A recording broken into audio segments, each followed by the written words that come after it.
Hello and welcome to Team Liquid Strategy Guide series for Aberrus the Shadow Crucible. I am Kalamazi and today I'm going to break down the mechanics and strategy for Mythic Echo of Neltharion. As always, we will assume you're already familiar with the mechanics present in Heroic and speak only to Mythic changes regarding the boss and ability behavior as well as their strategic solutions. For Mythic changes, we get 5 Volcanic Hearts to deal with each set, as well as breaking multiple walls being significantly more punishing, and in Phase 3 only 1 player is allowed per portal. These changes, along with most abilities, hitting significantly harder, make the fight much more difficult than its heroic version. In this guide, we will first cover the Volcanic Heart positions, then boss movement and other tips and tricks for Phase 1 and 2. Finally, we'll cover Phase 3 and how to best make sure everyone gets into the portal, as well as some strategies for helping your tanks stay alive. As we are nearing the end of the raid, this is a weak aura intensive fight, and you will want to have weak auras that assist you in dealing with Volcanic Hearts, breaking walls, rushing darkness, and even finding the appropriate portals in Phase 3. For Phase 1, the flow has very much changed from Heroic, with the primary change being that we will be using only one of the Rushing Darkness targets to break the wall to allow more room for players to spread out with their Volcanic Hearts. There are 4 Volcanic Heart casts in Phase 1 and 4 Echoing Fissure casts, so we break a wall in the direction we're going with the Rushing Darkness, do the Volcanic Hearts, break the Reformed wall with the tank mechanic, and the other tank pulls the boss into the corner of the current section, while the raid uses the regained break in the wall to move on to the next section. This maximizes our play space for Volcanic Hearts and minimizes the play space lost from the growing lava from Echoing Fissure. Now, it is important to note that the Rushing Darkness and Volcanic Heart debuffs are private auras, which mean that weak auras cannot interact with them as seamlessly as you have likely come to expect.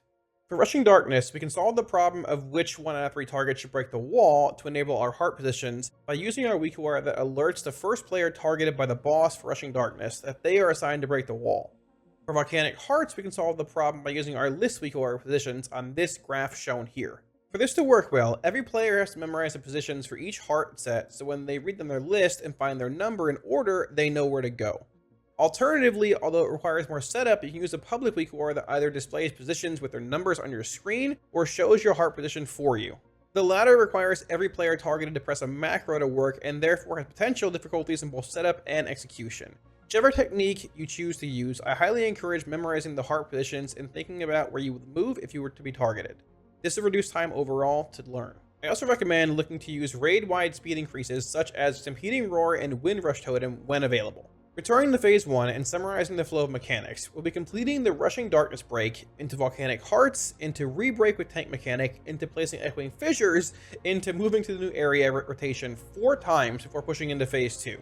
Even if you do not push before the 4th Echoing Fissure cast, we'll be staying in that section since most of the play space will be consumed by lava, so there is no need to break any walls during the 4th rotation. If we do get the 4th Echoing Fissure cast, we'll be tucking into the safe space away from the new fissure in Area 4 and pushing the boss there. Once you push him, the lava will disappear and the wall will reform. For Phase 2, we want to stay in the new section of the room that we ended Phase 1 in. We will no longer be breaking any walls or rushing darkness, which should always be aimed at the side of the room, avoiding other players. From this point onwards, tanks will be doing all the wall breaks, which serve to move into the next area after you've killed the ad in the current section. For heart positions, boss movement, wall breaks, and gateway usage, we've prepared this graphic you should be able to see now. So as we finish Phase 1, we'll transition into Phase 2, during which our goal is to kill each ag as quickly as possible, move smoothly between sections by doing Volcanic Hearts, and pushing the boss to 35% before entering Phase 3. You enter Phase 3 after killing the 3rd ad in Phase 2. You can expect to see 7 hearts in this phase. However, if you do kill the ad during the 7th or 8th heart, it is important to note that the mechanic will disappear. It's also important to note that during Phase 2, you should take specific care to avoid friendly fire. Both the player's turn and the rest of the raid can do things to help alleviate friendly fire. Targeted players should position themselves away from the boss and the rest of the raid to reduce incidental cleave.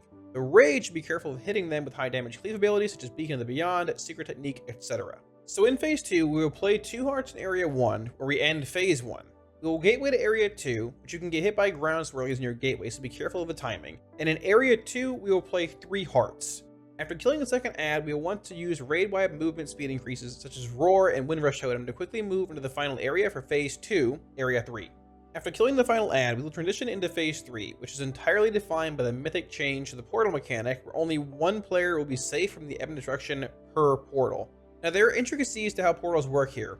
The spawns are not static, they are correlated to the boss position and have elements of randomness. To alleviate this and enable assignments, you should look to plan out your boss position for each cast of Sunder Reality.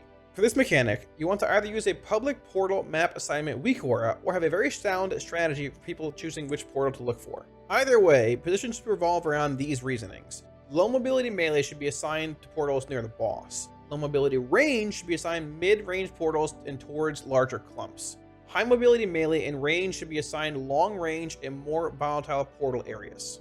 Healers should be positioned with the goal of maximizing player coverage. You should look to make sure that far portals are still in range of 1 to 2 healers and keep melee healers like Holy Paladin and Mistweaver Monk closer to the boss. With the assignments you've made in mind, every player should look towards their portal assignments as they spawn to make sure that the portal they are assigned exists. Range players can pre-move towards their portal, and if any adjustments need to be made, they should be clearly indicated by character placement or, more ideally, over voice.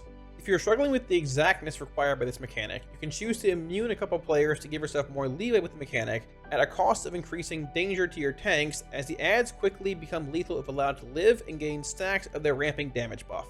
There are several things to be aware of in this phase that should shorten your progression time.